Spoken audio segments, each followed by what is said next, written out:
నిన్న డాక్టర్ ప్రియాంక చనిపోయిన తర్వాత ఆమెను చంపేశారంటూ మనం ఒక వీడియో ఇచ్చాం. అందులో మొత్తం అసలు 3వ తారీఖు నైట్ నుంచి నిన్న మధ్యన ఆమె చనిపోయేంత వరకు ఏం జరిగింది మొత్తం ఎక్స్ప్లెయిన్ చేశాం. ఇందులో కూటమి ప్రభుత్వం ఎక్కడైనా తప్పు చేసిందా? గణేష్ గోల్డ్ తాకట్టులో ఉన్న బంగారాన్ని విడిపించి కొనబడును. సంప్రదించండి 9966651144. పోలీసులు ఎక్కడైనా సరే వెనకడుగేశారా ఏంటి అన్నప్పుడు జిల్లా ఎస్పీ నరసింహ కిషోర్ నేను ప్రెస్ మీట్ పెట్టి మరి 1-to-1 మొత్తం క్లారిటీ ఇచ్చారు.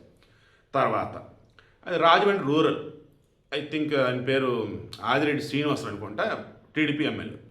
అతను ఏకంగా 3 నిమిషాల పాటు అసలు ఆ ఇన్సిడెంట్ ఎప్పుడు జరిగింది, కేసు ఎప్పుడు ఫైల్ చేశారు, ఎఫ్ఐఆర్ ఎప్పుడు పెట్టారు, మొత్తం 3 నిమిషాలు దాదాపు మొత్తం ఎక్స్ప్లెనేషన్ ఇచ్చుకుంటూ వచ్చాడు. కారణం ఏంటి?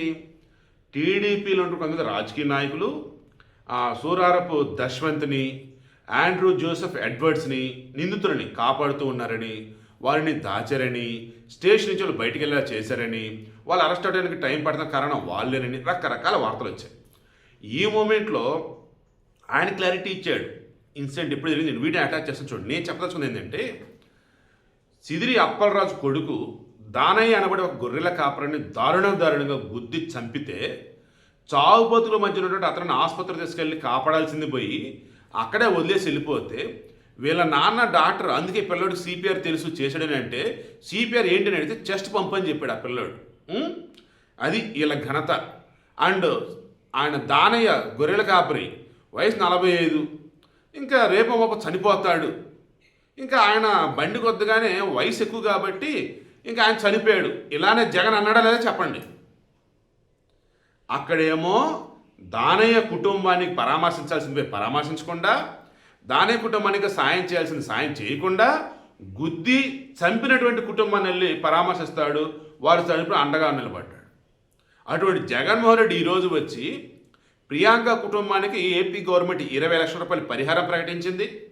అండ్ ఈ ఆండ్రూ జోసెఫ్ ఎడ్వర్డ్స్ అండ్ దశ్వంత్ ఇద్దరిని అరెస్ట్ చేసి ఫస్ట్ నార్మల్గా పెట్టిన కేసు ఏదైతే ఉందో సీసీటీవీ ఫుటేజ్ మొత్తం చూసి లీగల్ ఒపీనియన్ తీసుకొని దాన్ని హత్యనేరంగా మార్చారు.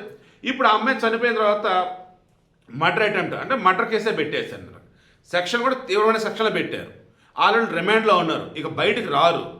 ఖచ్చితంగా వాళ్ళకి గట్టి శిక్షలా పడతాయి. ఇక జడ్జి మీద బేస్ అయి ఉంటుంది. పోలీసులు అయితే మొత్తం రెడీ చేస్తున్నారు. ఈ మూమెంట్లో జగన్మోహన్ రెడ్డి వచ్చి ఏమంటాడు, కూటమి ప్రభుత్వం అట కావాలనట కేసును తారుమారు చేసి ఆ కుటుంబాన్ని అన్యాయం చేసి ప్రియాంక మృతితో అట రాజకీయం చేస్తూ ఇలా చెప్తే నాకే చిరాకు వచ్చిందండి. పాపం వాళ్ళ నానండి, ప్రియాంక వాళ్ళ నాన్న వెంకటేష్ అండి, ఆయన క్లియర్గా చెప్పాడండి, నాకు కూటమి ప్రభుత్వం మీద నమ్మకం ఉంది, కూటమి ప్రభుత్వం పక్కన పెట్టి ఏపీ ప్రభుత్వం నమ్మకం ఉంది, నేను పోలీసుతో మాట్లాడాను, ఇన్వెస్టిగేషన్ ఎలా జరుగుతుంది, ఏ సెక్షన్లో పెట్టారు కేసు మొత్తం చూశాను, నౌ ఐఎమ్ హ్యాపీగా దాన్ని ఏమంటారంటే ఓకే ఇప్పుడు నాకు ఓకే, ఇక నా బిడ్డకి వెళ్ళి అంచుకెళ్ళి నేను చేసుకుంటా అని చెప్పేసి ఆయన చెప్పి వెళ్ళిపోతే ఆయన్ని ముందు పెట్టి అనకూడదు. కానీ ఆ నమస్తే తెలంగాణ పేపర్లో రాశారు. నిజంగా నాకైతే అనిపించింది ఏపీలో వైసీపీ, తెలంగాణలో బీఆర్సీలు మారరా బాబు, జీవితాంతిక ప్రజలను పిచ్చోలు చేసి పడేస్తారా అనిపిస్తూ ఉంది. వాళ్ళు రాయలసీమ చెందినటువంటి వాళ్ళు కర్నూలు ఎంబీబీఎస్ చదివింది, ఆ తర్వాత గద్వాల్ జిల్లా ఏ క్లాస్ పూర్లో సెటిల్ అయ్యారని చెప్పేసి ఒక వార్తను. సరే తెలంగాణ వాళ్ళు అనుకున్న వాళ్ళు ఏం అన్యాయం చేసింది ఇక్కడ, తెలంగాణ పెట్టని చెప్పేసి ఏం పట్టించుకోలేదు ఏపీ గవర్నమెంట్. ఎంత దారుణం అండి అసలు. వాళ్ళు ఇటు వీళ్ళండి దారుణం అండి అసలు. ప్రజలు పిచ్చోని చేసి పడేస్తున్నారు. కమింగ్ టు జగన్మోహన్ రెడ్డికి వద్దాం. ఆ జగన్మోహన్ రెడ్డి ఆ ప్రియాంకకు సంబంధించి ఇన్సిడెంట్ సంబంధించి మాట్లాడాలి. వీళ్ళు తాగి అరగని డ్రైవ్ చేశారు కదా, సో కట్టడి చేయాలని చెప్పేసి మాట్లాడాలి.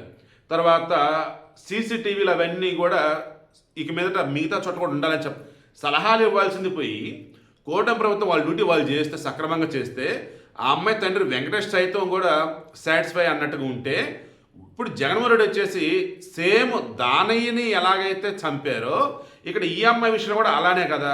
ఇంకా చెప్పాల్సి వస్తే దానయ్య మృతి అన్నప్పుడు అక్కడ ఆ కుటుంబం అల్లల్లాడిపోతుంది. బట్ ఇక్కడ వీళ్ళ నాన్న బాధపడుతూ ఉన్నా కానీ పోలీసుల మీద వాళ్ళు తీసుకున్న స్టెప్స్ మీద ఓకేనండి అన్నాడు, నాకు నమ్మకం ఉంది వాళ్ళు శిక్ష పడిద్దని అన్నాడు. ఇప్పుడు జగన్మోహన్ రెడ్డి చిల్లర రాజకీయం చేస్తూ ఉన్నాడు. ఒకటే చెప్తానండి నేను, ఏపీలో నిజంగా పోలీస్ వ్యవస్థ ప్రక్షాళన జరగాలి ఒప్పుకుంటా. కానీ అసలు ఏపీ పోలీసులనే ఈరోజు టీడీపీ తొత్తులుగా చేస్తున్నారంటూ అసలు ఏపీ పోలీసులు లా అండ్ ఆర్డర్ మర్చిపోయారంటూ ఏదో అన్యాయం జరిగిపోతున్నట్టు ఎవరన్నా ఏదైనా మాట్లాడుతున్నా జగన్మోహన్ రెడ్డి మాట్లాడకూడదు. ఎందుకు? ఎంత దారుణం అసలు. అని ఏపీ పోలీసుల లేక వైసీపీ పోలీసుల అన్నట్టు 2019-24 మధ్య ఉన్నారు. అండ్ ఇప్పుడు వచ్చేసి కూడా పేరుకి చంద్రబాబు నాయుడు గవర్నమెంట్ ఉన్నా కానీ ఇంకా వచ్చేసి జగన్ మా ముఖ్యమంత్రి కొంతమంది పోలీసులు ఉన్నారు. అవునా కదా? మీరే చెప్పండి. ఈ వీడియోకి మెయిన్ ఇంట్రెస్ట్ ఒకే ఒకటండి, వైసీపీని ఎవడో సంకనాకించాల్సిన అవసరం లేదు. వైసీపీని నిట్ట నిలువున తగలబెట్టాల్సింది ఎవరురా అంటే జగన్మోహన్ రెడ్డి తగలబెడతాడు. ఎందుకంటే ఆయనకే ఆ హక్కు ఉంది. నేను చాలా ప్రాక్టికల్గా చెప్తున్నా. వేరే ఎవరో వచ్చి ప్రతిపక్షం కాదా అని చెప్పేసి పక్కకు పెడతాం కాదు. నా పార్టీ నేనే తగలబెట్టుకుంటానంటే చేస్తున్నాడు. 2024లో 11 సీట్లు వచ్చినా ప్రధాన ప్రతిపక్షం రాకుండా పోయినా జగన్ స్వయం కృతాపరాధం అది. అంది వచ్చిన అవకాశం సర్వనాశనం చేసుకున్నాడు. ఇప్పుడు బాధితుల పక్షాన్ని నిలబడి పోరాడాల్సింది పోయి వెళ్ళి సిదిరి అప్పలరాజు వాళ్ళ కుటుంబాన్ని పరామర్శించి ఇది చేస్తాడు.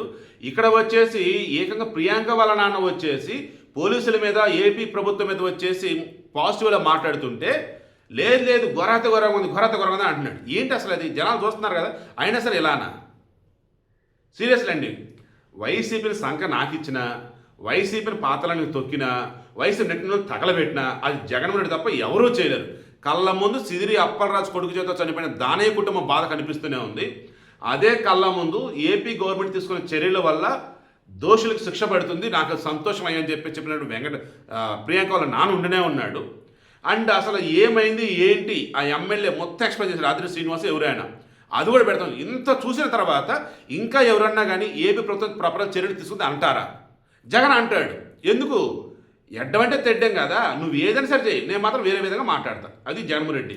ఇంకేమన్నా కూడా నాకు అర్థం కావట్లేదు. అంటే ఇన్సిడెంట్ 10ంటికి రికార్డ్ అయిన దగ్గర నుంచి మీకు ఎగ్జాక్ట్గా 3.5 అవర్స్లోనే ఎఫ్ఐఆర్ అన్నది వేయడం జరిగిందన్న విషయం ప్రజలు గమనించాలి. అందరికీ నమస్కారం. సోదరిమణి ప్రియాంక ఏదైతే మెడికో స్టూడెంట్, కూటమి ప్రభుత్వం చట్టపరంగా చేయాల్సిన కార్యక్రమాలన్నీ కూడా చాలా పారదర్శకంగా చేయడం జరిగింది. ఇంకా రాష్ట్ర నలుమూల నుంచి వివిధ మాధ్యమాల్లో అడుగుతూ ఉన్నారు నన్ను, 3 days ఎందుకు పడ్డాది ఎఫ్ఐఆర్ వేయడానికి? 3 days ఎవరైనా ప్రలోభ పెట్టడం వల్ల 3 days ఎఫ్ఐఆర్ వేయకుండా ఉన్నారా? ఏదైనా రాజకీయ ప్రమేయం ఉందా? ఆ పాపకి అన్యాయం జరుగుతూ ఉంది, మీరు ఏదో ఒకటి సమాధానం చెప్పాలని నన్ను అడుగుతూ ఉన్నారు. ఈ రోజున ప్రజలందరికీ కూడా వాస్తవాలు తెలియచేయాల్సిన బాధ్యత ఒక శాసనసభ్యుడిగా నా పైన ఉంది. ఒక సోదరిమణి అలాంటి ఇబ్బందికర పరిస్థితిలో ఉన్నప్పుడు ఆవిడికి కలిగిన కష్టాన్ని కూడా రాజకీయం చేస్తున్న వ్యక్తులు కూడా నీ సమాధానం చెప్పాల్సిన అవసరం కూడా ఉంది. మీరు గమనించినట్లయితే ఇన్సిడెంట్ ఏదైతే రాత్రి జరిగిందో, ఇన్సిడెంట్ జరిగిన వెంటనే 3rd night ఇన్సిడెంట్ జరిగింది. జరిగిన తర్వాత 3rd night ఇన్సిడెంట్ జరిగిన తర్వాత ప్రియాంక పాపని జిఎస్ఎల్ స్వతంత్ర హాస్పిటల్లో 10 PM అడ్మిట్ చేశారు. అడ్మిట్ చేసిన వ్యక్తి ఉమేష్. ఇది జిఎస్ఎల్ వాళ్ళు ఇచ్చిన కన్ఫర్మేషన్. అడ్మిట్ చేసిన అంటే వీళ్ళు కన్సర్న్ పోలీస్ స్టేషన్ వాళ్ళకి చెప్పడం, పోలీస్ స్టేషన్ నుంచి హెడ్ కానిస్టేబుల్ వెళ్ళి స్టేట్మెంట్ రికార్డ్ చేశాడు. హెడ్ కానిస్టేబుల్ రికార్డ్ చేసి మొత్తం వాళ్ళ దగ్గర నుంచి ఏం జరిగింది, ఎలా జరిగింది ఇవన్నీ కూడా, ఎందుకంటే వాళ్ళు ప్రిలిమినరీగా వాళ్ళు కళ్ళతో చూసిందే చెప్తారు. చూసింది తెలియచేయగా 3rd ఏదైతే హాస్పిటల్ నుంచి వచ్చిన వెంటనే నైట్ 11:30కి, ఎందుకంటే హాస్పిటల్ 10కి అడ్మిట్ అయిన తర్వాత 1 hour గ్యాప్లో పోలీసు వారు వెళ్ళి 11:30 అంటే 3వ తారీఖు రాత్రి 11:30 నుంచి 4వ తారీఖు ఉదయం 12:30 అంటే 4వ తారీఖు వచ్చేసింది. ఉదయం 12:30 వరకు స్టేట్మెంట్ తీసుకొని హెడ్ కానిస్టేబుల్ ఆ స్టేట్మెంట్ని మరలా పిఎస్లోని ఇన్స్పెక్టర్కి అప్పచెప్పగా వారు స్టేట్మెంట్ 12:30కి వచ్చిన తర్వాత ఎఫ్ఐఆర్ 1:30 AM 1:30 AMకి అంటే స్టేట్మెంట్ రికార్డ్ చేసింది 12:30 అయ్యింది మార్నింగ్. 1:30 AMకి ఎఫ్ఐఆర్ వేయడం జరిగింది. ఇది ఎఫ్ఐఆర్ అన్నది మాన్యువల్గా రాసేసేది కదా, అంతా ఆన్లైన్. అంటే ఇన్సిడెంట్ 10ంటికి రికార్డ్ అయిన దగ్గర నుంచి మీకు ఎగ్జాక్ట్గా 3.5 అవర్స్లోనే ఎఫ్ఐఆర్ అన్నది వేయడం జరిగిందన్న విషయం ప్రజలు గమనించాలి. ఎఫ్ఐఆర్ వేసిన తర్వాత వారు చెప్పింది ఒక అంశం, అక్కడ కళ్ళకి కనబడుతుంది ఇంకొక అంశంగా. థరో ఇన్వెస్టిగేషన్ చేసి తరోగా, ఎందుకంటే ఇన్వెస్టిగేషన్ జరుగుతున్న క్రమంలో వివిధ కోణాలు చిల్లరి రాజకీయం చేస్తూ ఉంది ఆ చిల్లరి పార్టీ. ఆ కోణంలో కూడా తరో ఇన్వెస్టిగేషన్ చేసిన తర్వాత ఫైనల్గా ఒక కంక్లూజన్కి వచ్చిన తర్వాత వాళ్ళని రిమాండ్ కూడా పంపించడం జరిగింది. అంటే 3 days ఎఫ్ఐఆర్ వేయలేదన్న వాళ్ళకి సమాధానం.